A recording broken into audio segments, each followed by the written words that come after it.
उस शिप के कैप्टन किसको बनाया जाए। आज भी तो हम इमोशंस के ऊपर ज्यादा बेस्ड हैं। एक नैरो पाथ क्रिएट होता है जब हम आपको अपनी आइडेंटिटी को लिमिट कर देते हैं। अपनी डिमांड करेगी जैसे इमोशंस, जैसी जैसी नैरेटिव्स पब्लिक रखेगी, पॉलिटिकल लीडर्स आएंगे और वैसा ही प्रोडक्ट सर्व कर देंगे। लेकिन हमने कभी अपनी रिस्पॉन्सिबिलिटीज को नहीं देखा।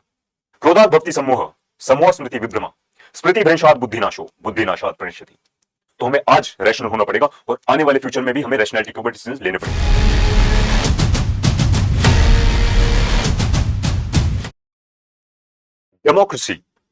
डेमोक्रेसी को अक्सर हमने लेबल दिया हुआ है best system in the world का, लेकिन क्या एक्चुअल में ये बेस्ट सिस्टम है?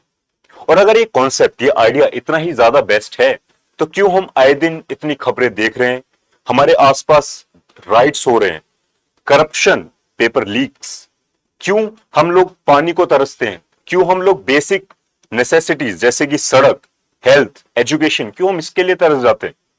क्या डेमोक्रेसी अगर इतना ही बेस्ट सिस्टम है तो डेमोक्रेसी के अंदर इतने फ्लॉज कहां से आए? क्यों इंडिया, या फिर मैं बोलूं तो स्पेसिफिक क्यों यही कंट्री इतनी ज्यादा परेशान है?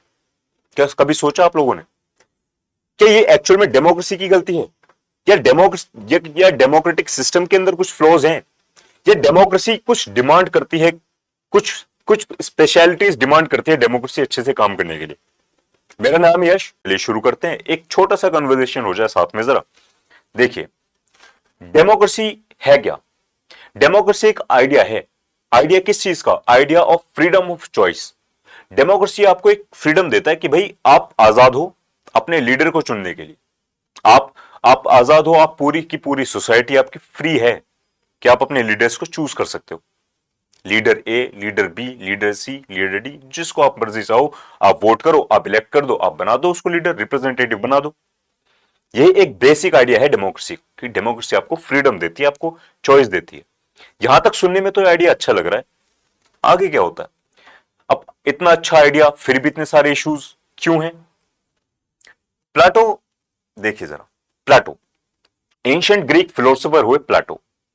प्लाटो अपनी बुक द रिपब्लिक के अंदर एक बात समझा रहे हैं। वो बोल रहे हैं कि देखो, जो सोसाइटी है ना वो एक शिप की तरह है, और जो सिटीजन्स है ना उस शिप के ऊपर कुछ लोग हैं, जो क्रू है, सोसाइटी के सिटीजन्स उस शिप के क्रू की तरह हैं। अब वो शिप समुद्र के अंदर है और उस शिप के कैप्टन किसको बनाया जाए, ये चॉइस उस क्रू के ऊपर है कि किसको वो कैप्टन बनाए। क्या वो एक एक्सपीरियंस्ड सेलर को कैप्टन बनाए जिसको सारे डिमांड, सारे रूल्स पता है ओशन के, या फिर वो किसी को भी कैप्टन बना दे? किसी को भी इन द सेंस जो थोड़ा सा पॉपुलर है, थोड़ा सा फनी है, जो इनको थोड़ा सा एंटरटेन करता है, किसको कैप्टन बनाए? अब उस शिप का फ्यूचर, या फिर हम कह ले इस सोसाइटी का फ्यूचर उस शिप के फ्यूचर की तरह है, जहां पर उस शिप का डूबना या उस शिप का पार हो जाना डिपेंड करता है कि उस क्रू ने कैसी चॉइसेस करी थी। डेमोक्रेसी भी यही तो डिमांड करती है। डेमोक्रेसी क्या चाहती है कि आप इंफॉर्म्ड हो, आप रैशनल बनो, आप एक टेम्पररी हैप्पीनेस के मत सोचो, आप सोचो आगे फ्यूचर की हैप्पीनेस का। क्या आप सोचो क्या हम लोग ठीक ठाक सही सलामत पार हो जाएंगे कि नहीं हो जाएंगे? आप इस चीज के बारे में सोचो, आप ये मत सोचो कि अभी क्या चल रहा है। ठीक है, यही चीज डिमांड करती है डेमोक्रेसी। डेमोक्रेसी डिमांड करती है अंडरस्टैंडिंग, डेमोक्रेसी डिमांड करती है रीजनिंग, तर्क। क्या ये चीज सही है हमारे लिए? क्या ये जो ऑफर कर रहा है हमें, क्या ये सही है हमारे लिए? अगर हमने इस तर्क में डिसीजन लिया, हमने रिस्पॉन्सिबल होकर डिसीजन लिया, इन्फॉर्म्ड होकर डिसीजन लिया, तो कहीं ना कहीं हो सकता है उस शिप की तरह हमारी सोसाइटी भी अच्छी चले, अच्छे हाथों के में जाए, और वो सिस्टम जो था, जो कॉन्सेप्ट था डेमोक्रेसी का, वो बेस्ट प्रूफ हो। अब यहां से फोकस सिस्टम डेमोक्रेसी से हटके यहां पर फोकस शिफ्ट होता है हम इंसानों के ऊपर, हम सिटीजन्स के ऊपर फोकस शिफ्ट हो जाता है। यहां पर सिटीजन्स के ऊपर फोकस शिफ्ट होता है, और यहां पर एक बात आती है हम हमारी कुछ हिस्ट्री से कनेक्ट करने वाली। लाखों सालों तक हम लोग ट्राइब्स में रहे, हमारा almost 90% of human evolution tribal community के अंदर हुआ। ट्राइब्स के अंदर हम रहे और हमने ट्राइब्स में देखा, हमने ट्राइब्स में रहना सीखा, ग्रुप में रहना सीखा, जहां हमने देखा कि हमारा पूरा का पूरा जीवन निर्भर करता है किसके ऊपर? हमारे ट्राइब्स के ऊपर, हमारे ग्रुप के ऊपर। ठीक है, हमारे ग्रुप्स के ऊपर हमारा जीवन निर्भर करता है। और यही साइकोलॉजी चल के आगे हमें अस वर्सेस देम वाली साइकोलॉजी में लेके आ जाती है। हम अच्छे हैं, हमारी ट्राइब्स अच्छी हैं, हमारा ग्रुप अच्छा है, हमारे सोचने समझने की शक्ति अच्छी है, हम जैसे शिकार करते हैं वैसे वो तरीका अच्छा है, हमारा सब कुछ अच्छा है, और वो ग्रुप, वो ट्राइब खराब है, वो लोग खराब हैं।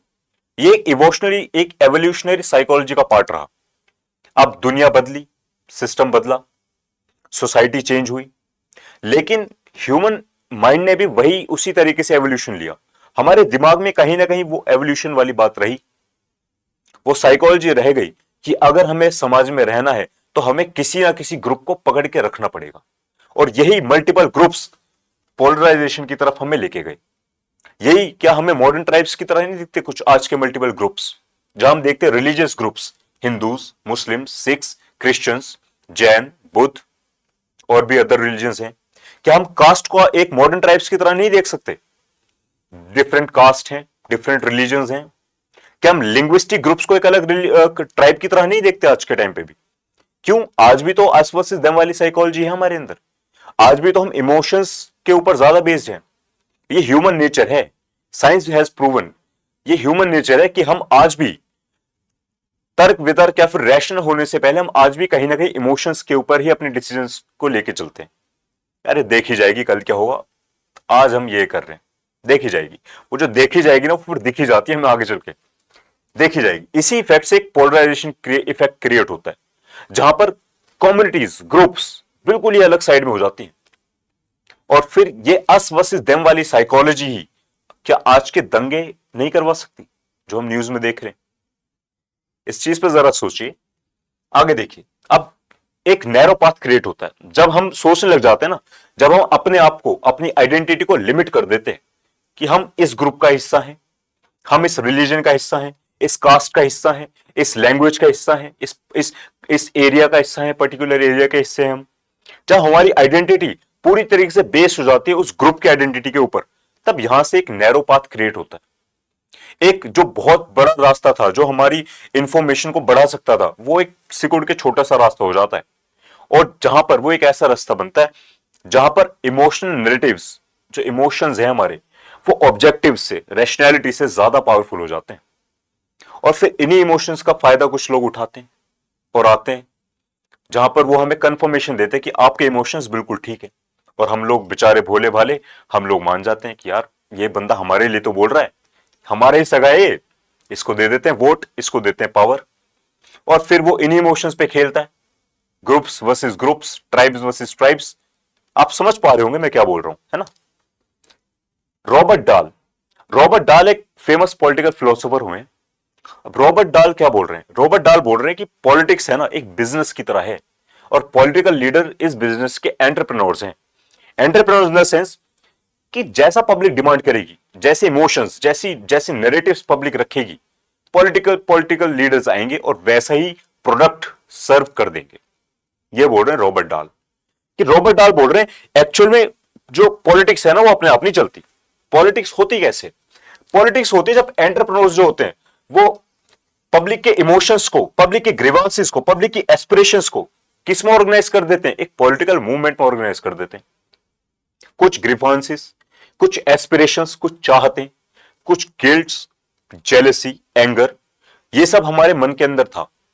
लेकिन एक पॉलिटिकल लीडर आया, उसने देखा यार जनता के मन के अंदर ये वाली बात है, एक काम करो इन इमोशंस को मैनिपुलेट करो और पॉलिटिकल मूवमेंट चलाते हैं। अरे हमारी जनता, ये वाला ग्रुप परेशान है, ये वाला ग्रुप इनसिक्योर है, आपका भविष्य खतरे में है, आपके बच्चों का भविष्य खतरे में है, कल को कुछ लोग आएंगे और आपको खत्म कर देंगे। अब वो लोग हमारे इमोशंस पाए, हमारे इमोशंस को बूस्ट किया और उन्होंने एक पॉलिटिकल मूवमेंट को क्या किया? जन्म दिया। और यहीं से पॉलिटिक्स, एक गंदी राजनीति स्टार्ट हुई और हम लोग इमोशंस में बहते गए, क्योंकि ऑब्वियस ये बात हमारी साइकोलॉजी वैसी बिल्ड हुई है। इन इमोशंस के चलते अब कुछ पॉलिटिकल लीडर्स कंट्रोल करने लग जाते हैं हमारे ऊपर, जनता के ऊपर। कैसे कंट्रोल? उन्होंने आपको कैसे मार दिया?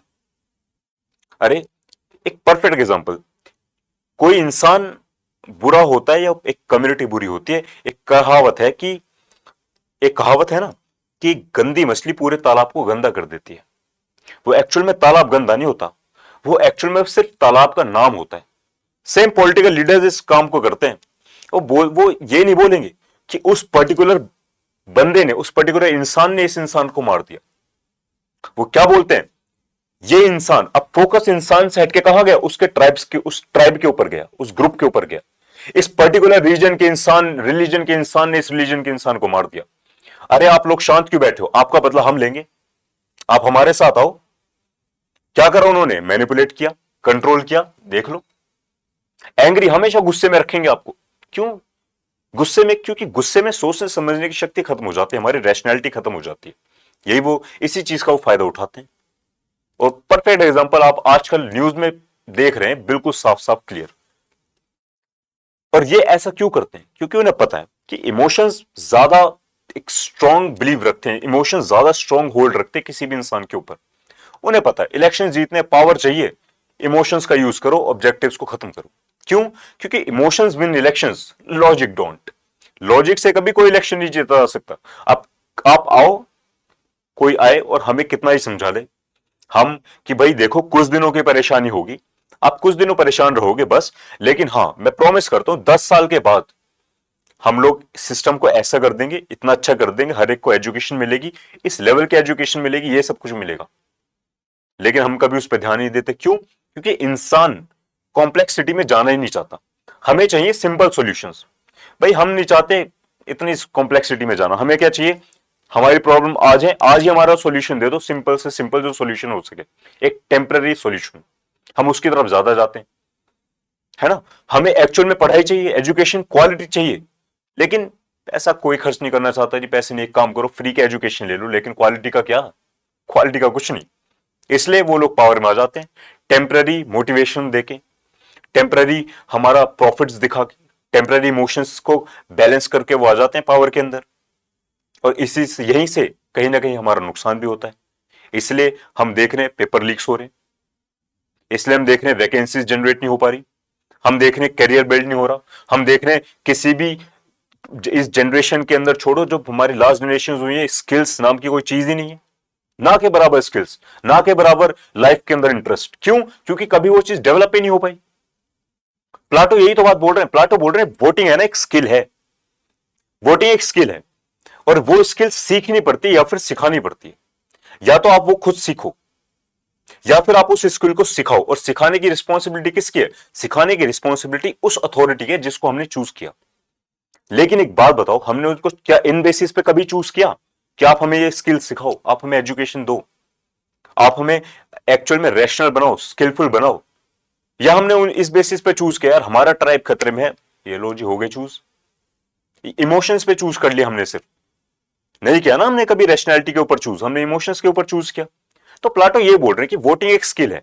प्लाटो कभी भी, या मैं बोलूं तो डेमोक्रेसी कभी भी वोटिंग के अगेंस्ट नहीं है, लेकिन डेमोक्रेसी एक आइडिया है जो डिमांड करती है स्किल्स को, कि किसी के पास वो स्किल होनी चाहिए, किसी के पास एक रैशनैलिटी, एक तर्क वितर्क की पावर होनी चाहिए हर चीज को क्वेश्चन करने की। हर चीज पे ब्लाइंडली विश्वास मत करो जो कि कुछ बोल रहा है, ऐसे मत मानो, क्वेश्चन करो, क्वेश्चन एवरीथिंग। यहीं से अब देखो, जब ये होता है ना, इमोशन से इलेक्शन जीते जाते हैं। अब यहां से डेमोगॉग्स आते हैं। डेमोगॉग्स मतलब कुछ लीडर्स, अब जैसे कि मैंने आपको बोला पॉलिटिक्स एक बिजनेस की तरह है, जैसी डिमांड वैसा प्रोडक्ट। अब जो इंसान, जो पॉलिटिकल लीडर उस प्रोडक्ट को जितने अच्छे से सर्व करेगा ना, गार्निश वगैरह करके बढ़िया से उसको सर्व करेगा, तड़का वड़का मार के, वो उतने पॉपुलर होता जाएगा। और वही पॉपुलैरिटी, वही कैरिज्मा उसको आगे चल के हेल्प करते हैं, बस कि आपका नाम बन चुका है, नाम है बस इनका, सिर्फ नाम से बच्चा बच्चा जानता है नाम है, ये है इस नाम के पॉलिटिकल लीडर। लेकिन उसको पता नहीं है एक्चुअल में है क्या, उसको उसके अंदर इतना दिमाग नहीं है कि भाई क्या मुझे पढ़ाई मिल रही है, मुझे शिक्षा मिल रही है, मुझे करियर, मुझे जॉब मिल रही है, एम्प्लॉयमेंट है या नहीं है, डेवलपमेंट है या नहीं है, मेरे गांव में पानी आ रहा है, मेरे गांव की सड़कें बनी हुई है नहीं है, मुझे मेरी सिक्योरिटी है, मेरे परिवार की सिक्योरिटी है नहीं है। लेकिन सिर्फ क्या उसको ये जरूर पता है कि हाँ उसका नाम ये है। क्यों, क्योंकि वो पॉपुलर हो चुका है, क्योंकि उसने पब्लिक के इमोशंस को ऐसे मैनिपुलेट करा, इतने अच्छे से सर्व करा कि वो पॉपुलैरिटी हो चुका है, वो उस कैरिज्मा के अंदर आ चुका है। एक इको चेंबर क्रिएट होता है। इको चेंबर का मतलब है कि दिन भर आपको उसी इंसान की तारीफें ही तारीफें देखने को मिलेंगी। इंटरनेशनल प्लेटफॉर्म पे उसकी तारीफ हो रही है ना, लोकल लेवल पे उसकी तारीफ की जा रही है, न्यूज चैनल्स, न्यूज़पेपर्स, हर एक इंसान उसकी तारीफ करने में लगा हुआ है। ऑब्वियस सी बात है, पैसे देकर या फिर कुछ भी अलग बातें हो सकती हैं, लेकिन हर कोई उसकी तारीफें करने में लगा हुआ है। और क्योंकि इतनी ज्यादा तारीफ हो चुकी है और हम डेली ही उस तारीफ को सुनते आ रहे हैं, तो हम एक काइंड ऑफ चेंबर के अंदर, एक कमरे के अंदर हैं, जहां पर उसी इंसान की सिर्फ बढ़ाई होती जा रही है और उस इंसान का कैरिज्मा हमारे माइंड में ऐसा बैठ चुका है कि भाई ये जो बोल रहा है ये सही बोल रहा है, यही सही बोल रहा है। बच्चे बच्चे तक पॉपुलर है वो। यही कुछ लोग बन जाते हैं डेमोगॉग्स, इन्हीं को हम डेमोगॉग्स बोलते हैं। तो काइंड ऑफ ऐसे डेमोगॉग्स जब कंट्री को चलाने लगे, तब कंट्री डेमोक्रेसी से हटके कहां जाती है, डेमोगॉगी के अंदर चली जाती है। डेमोक्रेसी का मतलब जहां पर रूल बाय मैनी, हम लोगों का रूल होना था, जहां पर हमारा रूल होना था, वहां पर अब किसका रूल होने लग गया है? हमारी चॉइसेस तो बस नाम की रह गई हैं, लेकिन एक्चुअल में हमारी चॉइस को मैनिपुलेट करके कौन आ गए हैं? कुछ डेमोगॉग्स आ गए हैं, कुछ पॉपुलर लीडर्स आ गए हैं, जिनके करिश्मा के आगे एक्चुअल फैक्ट्स, एक्चुअल जो इश्यूज हैं वो तो दब ही जाते हैं। बस यही तो हो रहा है आजकल। यही हम न्यूज के अंदर यही इश्यूज देख रहे हैं कॉन्टिन्यूस, और यही इश्यूज बढ़ते जा रहे हैं। हम देख रहे हैं पेपर लीक हो रहा है, क्राइम हो रहे हैं, मर्डर हो रहे हैं, है ना, और बहुत कुछ हो रहा है। लेकिन अब मुझे लगता है कि अब आप लोग भी मेरे साथ इस चीज को कनेक्ट कर पा रहे हैं कि एक्चुअल में कहां जा रहा है सिस्टम, कहां जा रहा है देश। देखिए, डेमोक्रेसी डिमांड कुछ करती है, जैसे कि मैंने आपको स्टार्टिंग में बताया था, डेमोक्रेसी डिमांड करती है रैशनैलिटी, रिस्पॉन्सिबिलिटीज। एक स्पाइडरमैन एक मूवी है, स्पाइडरमैन का एक कैरेक्टर है पीटर पार्कर। पीटर पार्कर के चाचा होते हैं uncle Ben. Uncle Ben Peter Parker को एक बात बोलते हैं, बहुत परफेक्ट एक्यूरेट लाइन उसको बोलते हैं कि देखो Parker, with great powers comes great responsibilities. Great powers के साथ ना ग्रेट रिस्पॉन्सिबिलिटीज आती हैं। सेम डेमोक्रेसी ने हमें पावर तो दी, डेमोक्रेसी ने फ्रीडम दी, हमें हमें चॉइस की फ्रीडम दी डेमोक्रेसी ने, है कि नहीं? लेकिन उसके साथ साथ हमें उसने रिस्पॉन्सिबिलिटी भी दी। लेकिन अब आप लोग बताइए, क्या इस रिस्पॉन्सिबिलिटी को हमने निभाया? बताइए। हमने सिर्फ पावर का एंजॉय किया, हमने सिर्फ चॉइस का एंजॉय किया, क्या रिस्पॉन्सिबिलिटी निभाई हमने? क्या हमने रैशनल होकर कभी डिसीजन लिया? हमने एक्चुअल अपने ग्रुप से निकल के, अपने ट्राइब से निकल के, उस छोटी सोच से निकल के, एक नैरो पाथ जो था, हमने कभी उससे बाहर निकल के डिसीजन लिया कि सोसाइटी के लिए क्या अच्छा है, क्या हमारे फैमिली के लिए क्या अच्छा है? हमें सिक्योरिटी चाहिए, एजुकेशन चाहिए, हेल्थ चाहिए, हमें डेवलपमेंट चाहिए, इंफ्रास्ट्रक्चर चाहिए। क्या हमने इनके बारे में सोचा, या हमने सोचा कि हमारा धर्म सबसे ऊपर है, हमारी तो हिस्ट्री सबसे ऊपर रही है? क्या हमने इनके बारे में कुछ सोचा? किसके बारे में वोट दिया? रिस्पॉन्सिबिलिटी तो ये थी ना, हम एक्चुअल इश्यूज के बारे में सोचते, हम तर्क वितर्क करते, हम क्वेश्चन करते, लेकिन हमने वो नहीं किए, क्योंकि हमने अपनी रिस्पॉन्सिबिलिटी ठीक से नहीं निभाई। इसलिए इसका इफेक्ट क्या पड़ा? इसलिए इसका इफेक्ट हमने देखा, डिग्रेडेशन ऑफ डेमोक्रेसी। और क्योंकि ब्लेम करना ज्यादा इजी है, इसलिए हमने हमेशा अपनी रिस्पॉन्सिबिलिटी से बच के किसको ब्लेम किया? डेमोक्रेसी को ब्लेम किया कि डेमोक्रेसी बेकार है, ये सिस्टम भी बेकार है। लेकिन हमने कभी अपनी रिस्पॉन्सिबिलिटीज को नहीं देखा। कृष्ण भगवान एक बात बोलते हैं, कृष्ण भगवान अर्जुन से एक बात बोल रहे हैं, हे पार्थ, क्रोधात भवति सम्मोह, सम्मोह स्मृति विभ्रमा, स्मृति भ्रंशात बुद्धिनाशो, बुद्धिनाशात प्रणश्यति। सामान्य मनुष्य विषय का ध्यान करता है, विषय का ध्यान उसे आसक्त बनाता है, आसक्ति से मोह का जन्म होता है, जब मोह की पूर्ति नहीं होती तब क्रोध उत्पन्न होता है, जब क्रोध उत्पन्न होता है तब सोचने समझने की शक्ति खत्म हो जाती है, जब सोचने समझने की शक्ति खत्म हो जाती है तब बुद्धि का नाश होता है, जब बुद्धि का नाश होता है तब मनुष्य का सर्वनाश हो जाता है, और जब मनुष्य का सर्वनाश होता है, ऐसे ही करते करते एक दिन ऐसा आता है जब पूरे समाज का सर्वनाश हो जाता है ना? और यही सर्वनाश, यही नाश हम क्या आजकल नहीं देख रहे अपनी सोसाइटी के अंदर, अपने समाज के अंदर? लेकिन इसकी जड़ क्या थी? क्या इसकी जड़ वो सिस्टम था, या इसकी जड़ था ये कि हमने सिर्फ विषय के बारे में सोचा, हमने सिर्फ सोचा फ्रीबीज के बारे में, फ्री का बिजली, फ्री का पानी, फ्री का ट्रांसपोर्ट, महीने के महीने 2,500, 5,000, 10,000 आपके अकाउंट में आ जाएंगे, आपका लोन माफ करवा देंगे। क्या हमने इनके बारे में सोचा? या फिर हमने एक्चुअल मुद्दों के बारे में सोचा? हमने इस विषय से बाहर निकल के भी कुछ सोचा? क्योंकि हमने कभी इस विषय से बाहर निकल के सोचा ही नहीं, इसलिए हम इन्हीं चीजों से हमेशा अटैच रहे। क्योंकि हम इन्हीं चीजों से अटैच रहे तो हमारी डिजायर्स और ज्यादा बढ़ती गई।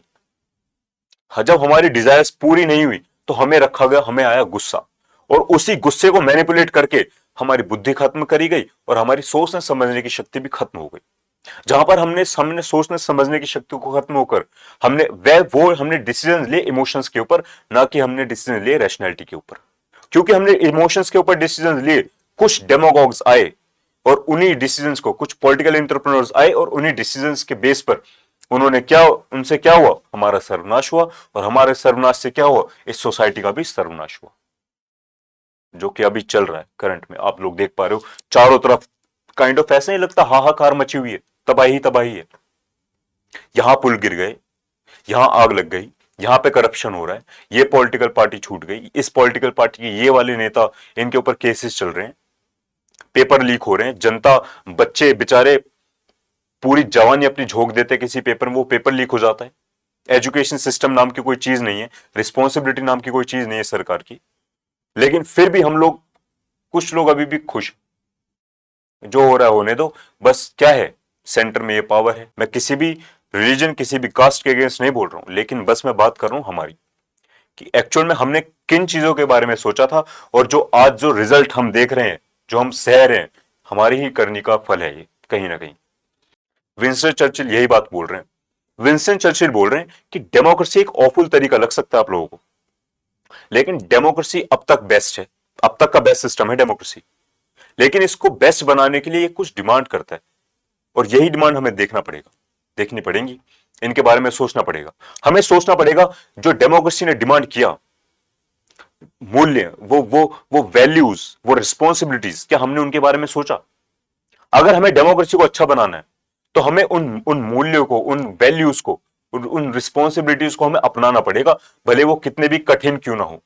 उन हार्ड डिसीजंस को लेना पड़ेगा, भले वो हमारे ट्राइब्स के अगेंस्ट जाए, हमारे पर्सनल फेवर्स के अगेंस्ट जाए।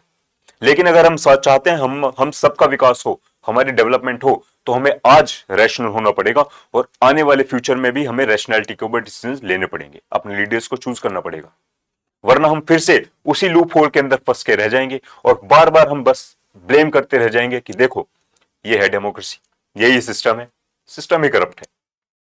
आप लोग इस बारे में क्या सोचते हैं, प्लीज मुझे कमेंट में जरूर बताएं। मेरा नाम है यश, मिलते हैं आपसे नेक्स्ट वीडियो के अंदर, तब तक के लिए नमस्कार।